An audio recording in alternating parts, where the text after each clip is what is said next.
Welcome to Homi vision. ये series की next video है। इस सीरीज में आपको क्या कर रहा हूँ, एमसीक्यू क्वेश्चन सॉल्व करा रहा हूँ, जिसमें कि जो हमारा टारगेट है वो डीआरडीओ, इसरो या डिपार्टमेंट ऑफ एटॉमिक एनर्जी या कोई भी टेक्निकल एग्जाम जो स्टेट गवर्नमेंट या सेंट्रल गवर्नमेंट से होगा। इस वीडियो में मैं आपको जो क्वेश्चन सॉल्व कराऊंगा वो नेटवर्क थ्योरी, पावर इलेक्ट्रॉनिक्स और एनालॉग इलेक्ट्रॉनिक्स से होगा। ठीक है, तो चलिए क्वेश्चन स्टार्ट करते हैं। पहला क्वेश्चन है, the peak value of A sine wave is 200 volt, it's average value is. देखिए हमारे पास क्या पूछा है कि एक साइन वेव है हमारे पास जिसकी पीक वैल्यू दिया हुआ है, आपको वोल्टेज दिया हुआ है कितना, 200 वोल्ट। और इससे पूछा क्या है आपका एवरेज वैल्यू, वी एवरेज। देखिए हमारे पास जो एवरेज वैल्यू होती है ये आपका पीक वैल्यू दिया है वी एम, ये होता है वी एम अपॉन √2। ठीक है, तो इसको निकालेंगे कैसे, देखिए V average equal to V M कितना है आपका 200 अपॉन √2।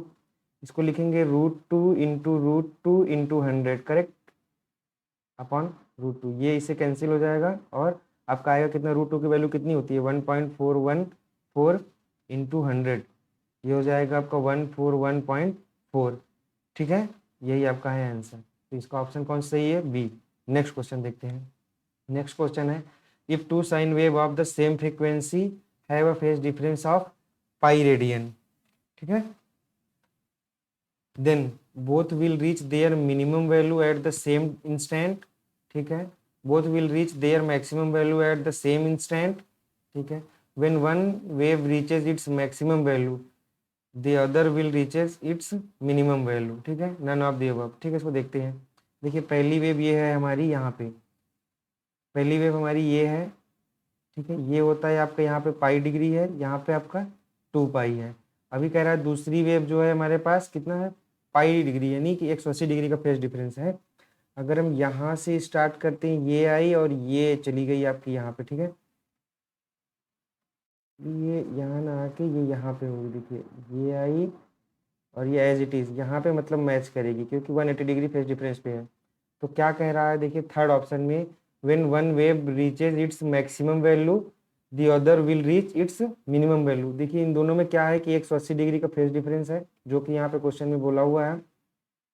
ये वाली अगर फर्स्ट वेव मैक्सिमम वैल्यू पे है तो सेकेंड वेव मिनिमम वैल्यू पे है। ठीक है, ये होता है आपका माइनस वी एम और यहाँ पे होता है आपका ये प्लस वी एम, यही बोला है थर्ड ऑप्शन में। ठीक है, तो इसका ऑप्शन सही है थर्ड। ठीक है, नेक्स्ट क्वेश्चन देखते हैं। The value of domestic supply is 200 volt, this figure represent. मैंने आपको पहले बता चुका हूँ कि जो हमारे पास डोमेस्टिक सप्लाई आती है या जो भी वोल्टेज आता है वो आरएमएस वैल्यू होती है, 220 वोल्ट, ये हमारे पास आरएमएस वैल्यू है। ठीक है, तो इसका ऑप्शन सही है सी। लेकिन इसमें थोड़ा एक बात और बता देता हूँ आपको, आरएमएस वैल्यू एक्चुअली होती क्या है, आरएमएस वैल्यू होती है जो हमारी, देखिए एसी की आरएमएस वैल्यू वो इक्विवेलेंट होती है डीसी वैल्यू के किस वोल्टेज के बराबर होती है, मैं वो आपको बताता हूँ। पहला पॉइंट इसमें ये है कि आरएमएस वैल्यू जो होती है वो एसी की आरएमएस वैल्यू उतनी ही हीट प्रोड्यूस करे सेम टाइम के लिए जितने की डीसी वैल्यू प्रोड्यूस करे। ये है आरएमएस वैल्यू एसी का डिफिनेशन। ठीक है, इसको अगर हम इंग्लिश में बोलेंगे तो ऐसे कैसे बोलेंगे, पूरा ध्यान से इसको देखिएगा। RMS is equivalent to the value of the constant direct current that would produce the same power dissipation in a resistive load. और ये जो काम करता है इसका किस पे काम करता है, ये हीटिंग इफेक्ट पे काम करता है। इसका प्रिंसिपल क्या है, हीटिंग इफेक्ट।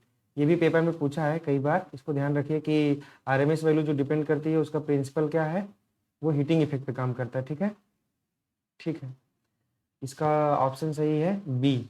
नेक्स्ट देखते हैं।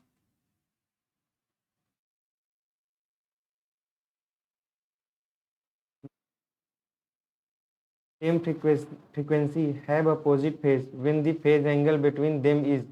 कह रहा है दो वेव है हमारे पास, two wave of the same frequency की, have opposite phase when the phase angle between them is. ठीक है, चौथा क्वेश्चन है, इसके लिए हम देखेंगे। देखिए ये पहले आपको बता चुके हैं, अभी जस्ट पीछे वाला क्वेश्चन यही तो था। देखिए एक वेव है हमारे पास ये, और बोल रहा है कि अपोजिट फेज एंगल पे, ये यहाँ से वेव स्टार्ट होगी और यहाँ पे खत्म होगी, तो इसके बीच में फेज डिफरेंस कितना है, 180 डिग्री। ठीक है, तो इसका ऑप्शन सही है बी। नेक्स्ट देखते हैं। The power consume in a circuit element will be least when the phase difference between the current end voltage is. देखिए हमारे पास 3 एलिमेंट है, अगर हम नॉर्मली लेते हैं तो 3 एलिमेंट है, एक रजिस्टेंस, एक इंडक्टर और एक कैपेसिटर। तो रेजिस्टेंस में क्या होता है कि वोल्टेज और करंट दोनों सेम फेज में होते हैं। इंडक्टर में क्या होता है कि वोल्टेज और करंट के बीच में लैगिंग होता है, ये होती है करंट। करंट हमारी लैग होती है कितनी, 90 डिग्री। वोल्टेज को अगर हम रेफरेंस लिए हुए हैं तीनों में हम। और कैपेसिटर के लिए क्या होता है, ये है आपका वोल्टेज और ये है आपकी करंट, ठीक है। इसमें है 90 डिग्री फेज डिफरेंस। सबसे ज़्यादा जो पावर डेसिपेशन होता है वो होता है रेजिस्टेंस में। ये इंडक्टर और कैपेसिटेंस में power dissipation compare to resistor low होता है। क्यों? क्योंकि इसमें भी थोड़ा, इंडक्टेंस में भी थोड़ा एक रेजिस्टेंस होता है जिसे हम इंडक्टिव रिएक्टेंस कहते हैं, और कैपेसिटेंस में जो होता है वो एक्सी होता है, इसे हम कैपेसिटिव रिएक्टेंस कहते हैं। इसमें आर होता है, तीनों की जो यूनिट होती है आर, एक्सएल और एक्सी, इसकी यूनिट होती है ओम, ठीक है। मेन हम क्वेश्चन पे आते हैं। देखिए, the power consume in circuit element will be least when the phase difference between the current end voltage is 90 degree. देखिए यहाँ पे बता दिया ना आपको, आर सी या एल होगा तो उसमें 90 डिग्री हम लेंगे वोल्टेज और करंट के बीच में, तो पावर कंजप्शन कम होगा एज कंपेयर टू रेजिस्टेंस, ठीक है। तो इसका ऑप्शन सही है बी। नेक्स्ट है हमारा छठवां question, the RMS value and mean value, RMS value and mean value is the same in the case of, देखिए ट्रेंगुलर वेव जो होती है हमारे पास, ये है ट्रेंगुलर वेव। साइन वेव देखिए हैं या देखे हैं आप, RMS value and mean value. Mean value मतलब होता है एवरेज वैल्यू, ठीक है, एवरेज वैल्यू। कभी कभी इसे हम मीन वैल्यू भी कहते हैं। तो इसकी जो मीन वैल्यू होगी वो अलग होगी, इसकी अलग होगी। वो सेम किस में होगी, स्क्वायर वेव की कंडीशन में, क्योंकि जो स्क्वायर वेव का होता है मीन वैल्यू, आरएमएस वैल्यू या एवरेज वैल्यू सब एक ही होता है, वो होता है वीएम। तो इसका सही ऑप्शन है सी। नेक्स्ट क्वेश्चन देखते हैं, for the same peak value which of the following wave will have the highest RMS value, ठीक है। हमारे पास चार वेव है। देखिए पहली वेव है हमारे पास स्क्वायर वेव, इसकी जो आरएमएस वैल्यू होती है वो वीएम होती है। नेक्स्ट है हमारे पास क्या है, half wave rectified sine wave, ठीक है, ये हो गया, ये हाफ वेव है, ये है। इसके लिए जो हमारी आरएमएस वैल्यू होगी वो क्या होगी, Vm/2। और फुल साइन वेव जो होती है उसके लिए क्या होता है, Vm/√2। और जो हमारे पास ट्रेंगुलर वेव होगी उसके लिए क्या होगा, Vm/√3, ठीक है। ये है हमारी आरएमएस वैल्यू। तो सबसे क्या पूछा है यहाँ पे, for the same peak value which of the following waves will have the highest RMS value. सबसे ज्यादा हाईएस्ट किसकी आई, Vm। Vm मतलब जितना 5 वोल्ट अप्लाई करेंगे तो पूरा 5 वोल्ट आएगा, ओके। नेक्स्ट क्वेश्चन देखते हैं, the following wave has the least mean value. Mean value को हम बता चुके हैं पीछे की मीन वैल्यू मतलब ही एवरेज वैल्यू होता है, ठीक है। तो इसमें सबसे कम किसकी मीन वैल्यू होगी, देखिए half wave rectified sine wave. देखिए हाफ वेव की जो एवरेज वैल्यू आएगी वो क्या आएगी, Vm/पाई। आगे क्या है, ट्रेंगुलर वेव। ट्रेंगुलर वेव के लिए क्या होती है, वो होती है Vm/2। और नेक्स्ट क्या है, साइन वेव। साइन वेव के लिए क्या होती है, 2Vm/पाई। और क्या है लास्ट, फोर्थ है स्क्वायर वेव। स्क्वायर वेव के लिए क्या होती है आपकी Vm। यही है चार ऑप्शन आपके पास। तो सबसे कम आता है इसका, ये आता है आपका 0.5 Vm। कंपेयर करेंगे अदर से, तो इसका सही ऑप्शन क्या है, ट्रेंगुलर वेव। नहीं नहीं इसका नहीं, ये है आपका हाफ वेव का, ये है आपका फुल वेव का, ये है आपका ट्रेंगुलर का, ठीक है। तो ट्रेंगुलर ऑप्शन सही है इसका बी, ठीक है। नेक्स्ट देखते हैं, नेक्स्ट क्वेश्चन है, for sine wave with peak value Im(x), RMS value is. देखिए हमारे पास इसकी जो पीक वैल्यू है Vm है इक्वल टू कितना, या Imx दिया हुआ है यहाँ पे Imax। तो हमें आरएमएस वैल्यू पूछा है, तो आरएमएस होता है इक्वल टू Im maximum/√2। तो ये दिया हुआ है 1/√2 की वैल्यू कितनी आएगी, इंटू Im। ये 1/√2 की वैल्यू आएगी 0.707 इंटू Im, ठीक है। ये इसका ऑप्शन सही है बी, ठीक है। नेक्स्ट क्वेश्चन देखते हैं, नेक्स्ट क्वेश्चन है हमारा number 10, power electronic device with poor turn off gain. यहाँ पे कह रहा है poor turn off gain is किस में होता है, असिमेट्रिकल थायरिस्टर, ठीक है, कन्वेंशियल थायरिस्टर, ठीक है, power bipolar junction transistor, okay, gate turn off thyristor. तो सबसे ज्यादा poor turn off gain compare to इन तीन के होता है गेट टर्न ऑफ थायरिस्टर का, ठीक है। इसको ध्यान रखिए, याद रखना होगा इसको, क्वेश्चन आया हुआ है यूपीएससी में। और आईएएस में ये यहाँ पे हम लोग को जब हमारे लिए आता है तो डायरेक्टली रिपीट होता है, ठीक है। नेक्स्ट क्वेश्चन देखते हैं। Thyristor is nothing but a control switch है, कंट्रोल ट्रांजिस्टर है, amplifier with large current rating no, amplifier with higher gain no, control transistor no, control switch. देखिए थायरिस्टर क्या होता है आपका, ये है, यहाँ पे एक गेट होता है, इसको हम पल्स देते हैं, इसको ऑन कर देते हैं। एक बार अगर ऑन हो गया तो हमारे पास इसे पल्स से कंट्रोल खत्म हो जाता है, तो ये एज ए स्विच काम करता है, ठीक है, कंट्रोल स्विच है गेट से, ठीक है। तो इसका ऑप्शन सही है ए। नेक्स्ट क्वेश्चन देखते हैं। A thyristor can be termed as DC switch, AC switch, इधर ए और बी, स्क्वायर वेव स्विच। नहीं, तो ये डीसी स्विच है। एसी स्विच के लिए हम ट्रायक यूज करते हैं, ठीक है। ये ट्रायक को हम एसी और डीसी दोनों के लिए भी यूज करते हैं, ठीक है। नेक्स्ट देखते हैं क्वेश्चन। नेक्स्ट क्वेश्चन है, consider the following statements.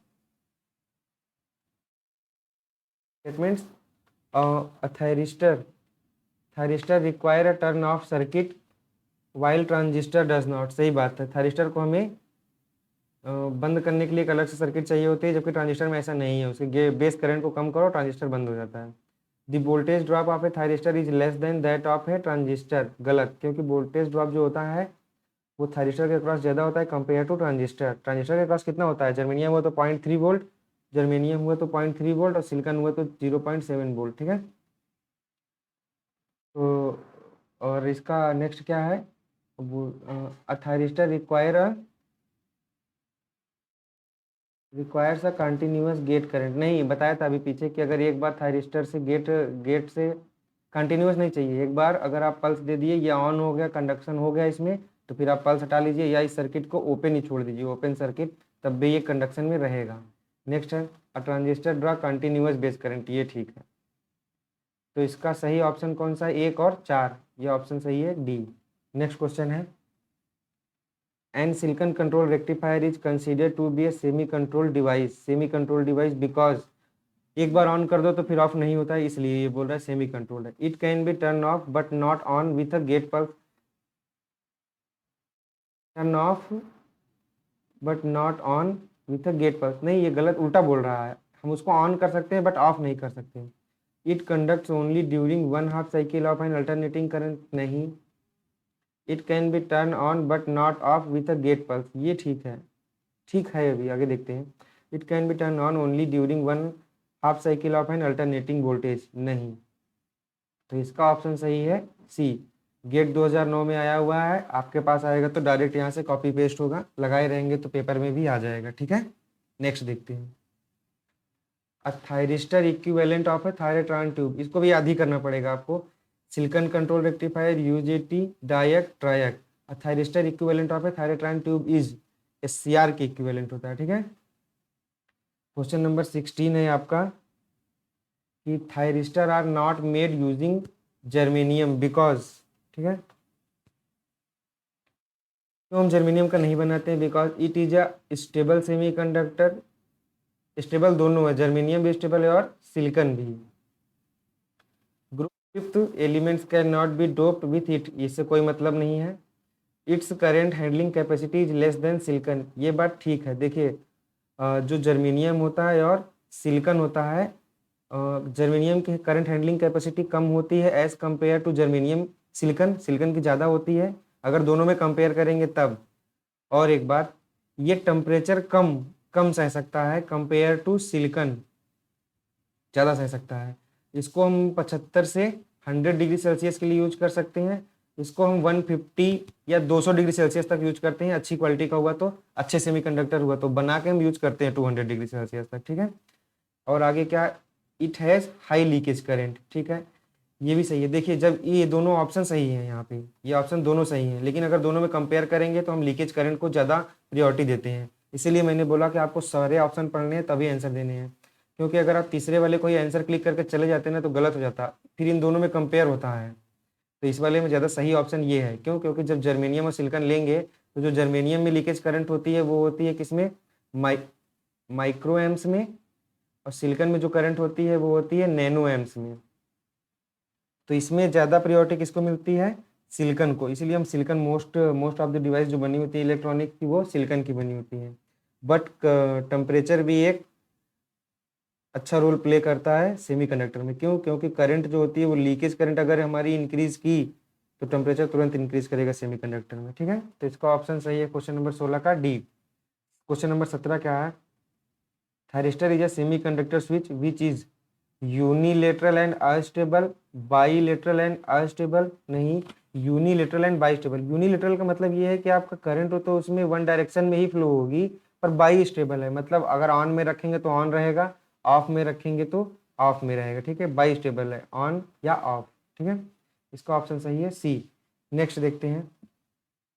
Next है आपका figure shows a thyristor with the standard termination of anode cathode के gate G and the different junction J1, J2, J3 when the thyristor is turned on and conducting।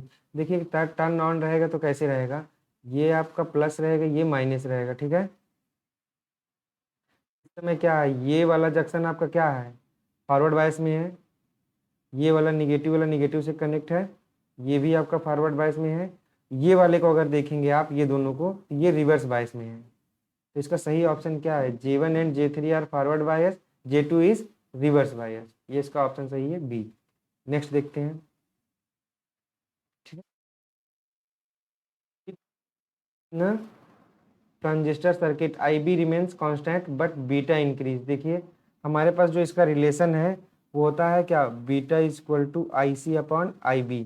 अब इस समय ये कह रहा है कि IB को हम कांस्टेंट कर देते हैं। ठीक है, तो IC अपॉन बीटा हो जाएगा, बीटा को हम इंक्रीज करें तो क्या होगा, operating point will go up, operating point will go, ये है up, operating point will go down, operating point will not change its position, operating point will shift as per value of base current. देखिए हम आपको दिखाते हैं थोड़ा यहाँ पे, ये है हमारा VCE और यहाँ पे होता है आपका IC। ये है आपका यहाँ से यहाँ तक ये Q पॉइंट या DC लोड लाइन। यहाँ पे होता है आपका कट ऑफ पॉइंट, यहाँ पे होता है आपका सेचुरेशन पॉइंट। ठीक है, अभी कह रहा है आपको ट्रांजिस्टर का अगर हम IB remains constant but beta increase, अगर हम बीटा को इंक्रीज करते जाएंगे तो क्या होगा आपका, बीटा इंक्रीज करेंगे तो IC की वैल्यू भी इंक्रीज होगी, तो ये धीरे धीरे ऊपर शिफ्ट होता जाएगा यहाँ पे Q पॉइंट, तो वो क्या होगा, सेचुरेशन की तरफ जा रहा है। इसका मतलब क्या है, operating point will go up, operating point will go point up. ठीक है, तो इसका सही ऑप्शन क्या है बी। क्यों? क्योंकि ऊपर की तरफ शिफ्ट होगा अगर हम बीटा की वैल्यू इंक्रीज करेंगे। ठीक है, नेक्स्ट क्वेश्चन देखते हैं। Biasing circuit has a stability factor of 40 if due to temperature changes ICO changes by 1 microamps then IC will change। देखिए जो स्टेबिलिटी फैक्टर होता है वो क्या होता है, IC अपॉन ICO। ये क्या है आपका, ये है आपका सेल्फ बायस के लिए, यहाँ पे कुछ भी नहीं बोला है, तो इसीलिए हम जो रैंडम या मोस्टली सर्किट यूज करते हैं वो कौन सी होती है, सेल्फ बायस, या इसी को कहते हैं वोल्टेज डिवाइडर मेथड। ठीक है, वोल्टेज डिवाइडर मेथड। तो इसमें क्या करेंगे हम कि स्टेबिलिटी फैक्टर कैसे निकालेंगे। देखिए स्टेबिलिटी फैक्टर दिया है आपका, कितना दिया है, अब बायसिंग सर्किट है stability factor of 40 due to temperature change ICO change by 1 microamps. ठीक है, तो ये है आपका 40 इक्वल टू IC अपॉन 1, तो ये हो जाएगा आपका IC कितना आएगा, 40 माइक्रो एम्स। ठीक है, IC चेंज हो जाएगी 40 माइक्रो एम्स, ऑप्शन सही है बी। नेक्स्ट क्वेश्चन देखते हैं। नेक्स्ट है the emitter resistor RE is bypass by a capacitor in order to. देखिए हमारे पास जैसे ये हमारे पास एक ट्रांजिस्टर है, इसमें हम यहाँ पे एक रजिस्टर लगाते हैं, फिर एक बाईपास कैपेसिटर लगाते हैं। आगे की सर्किट चाहे जो भी हो कोई प्रॉब्लम नहीं, आगे की सर्किट अलग होती है। हमने यहाँ पे सेल्फ बायस सर्किट बना दिया है। ठीक है, यहाँ पे हमने प्लस VCC दे दिया, ये है आपका R1, ये है आपका R2, ये RC, यहाँ पे कोई बेस रजिस्टर नहीं होता है। ठीक है, सिग्नल जो हमें देना होता है हम यहाँ से देते हैं, इनपुट का सिग्नल AC सिग्नल, इसी सिग्नल को हम एम्पलीफाई करते हैं, तब यहाँ पे हमें आउटपुट मिलता है। ओके, यहाँ पे एक बाईपास कैपेसिटर लगा के यहाँ पे हम आउटपुट ले लेते हैं और इसके और ग्राउंड के बीच में, यहाँ पे होता है आपका वी आउट। अभी देखिए क्वेश्चन में क्या कह रहा है, the emitter resistor R E is bypass by a capacitor in order to stabilize the Q point, सही है। कॉज थर्मल रनवे, नहीं नहीं नहीं, ये थर्मल रनवे के लिए रिस्पॉन्सिबल नहीं होता है। Increase the voltage gain, no. Reduce the voltage gain, no. इसका सही ऑप्शन है ए, स्टेबलाइज करते हैं क्यू पॉइंट को, ठीक है। नेक्स्ट क्वेश्चन देखते हैं, including resistor in the meter of a common amplifier stabilizes the DC operating point against variation in only the temperature, only the beta of the transistor, both temperature and beta, none of the above, ठीक है। ये कह रहा है temperature, ये भी ठीक है, only the beta of the transistor, ये भी ठीक है। ये दोनों ऑप्शन है किसमें, सी में, तो सी ऑप्शन सही है। देखिए कह रहा है introducing a resistor in a emitter, अभी जो ऊपर पीछे ये सर्किट दिखाए हैं इसमें हम ये रजिस्टर हम आर ई क्यों लगाते हैं या सी ई, इसे क्यों लगाते हैं, क्यों, क्योंकि टेम्परेचर और ये बोथ टेम्परेचर एंड बीटा इससे स्टेबलाइज करने के लिए लगाते हैं, ठीक है। इंपॉर्टेंट क्वेश्चन है, 2 बार आया है, पेपर में भी आ चुका है कई बार, एनपीसीआईएल में भी आया हुआ है, ठीक है। नेक्स्ट क्वेश्चन देखते हैं, क्वेश्चन नंबर 23 है, consider the following statements, the bias stability of an emitter bias amplifier circuit improves by decreasing the value of R B, ठीक है।